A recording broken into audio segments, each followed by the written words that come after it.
Junagadh crime બ્રાન્ચે જોશીપરાના આંબાવાડી વિસ્તારમાં ગત જૂન 2023માં ઓમ શિવ પાન and cold drinks નામની દુકાન ધરાવનાર મુકેશ ઘનશ્યામ સિંધી ગેરકાયદેસર રીતે આયુર્વેદિક આલ્કોહોલ યુક્ત દવાની બોટલો રાખીને વેચાણ કરતો હોવાની બાતમી મળી હતી।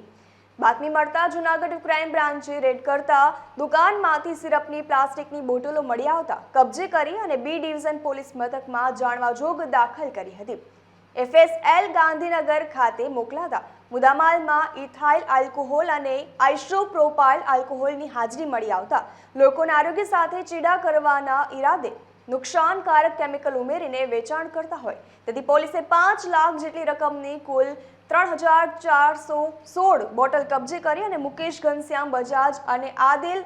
દાઉદ મુલ્લા નાગુની ઝડપી લીધા હતા, જ્યારે લક્ષધીરસિંહ જાડેજા હજુ ફરાર છે।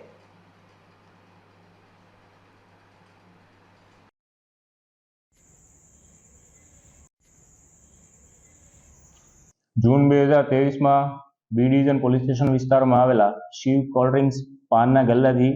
એક આયુર્વેદિક પીણું જેનું નામ કાલ મેઘસ્વ આસો અરિષ્ટ નામનું હોય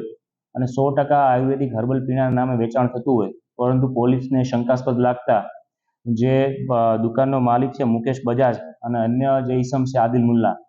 આ બંને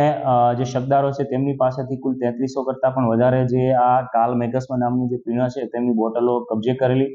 અને એમની વધુ ચકાસણી માટે બી ડિવિઝન પોલીસ સ્ટેશનમાં આ બાબતે જાણવાજોગ દાખલ કરી FSLમાં છે એ સેમ્પલિંગ મોકલી આપેલું। ત્યારબાદ FSLનો રિપોર્ટ આવતા તેમાં જે આ આયુર્વેદિક પીણું છે તેમાં ખાસ કરીને ઇથાઇલ આલ્કોહોલ અને આઇસોપ્રોપાઇલ આલ્કોહોલ નામના જે તત્વોનો સમાવેશ થતો હોય, જે ખરેખર છે કેમિકલ પ્રોડક્ટ્સ અને સેનેટાઇઝરમાં ઉપયોગ થતો હોય, જે તત્વો તે માનવ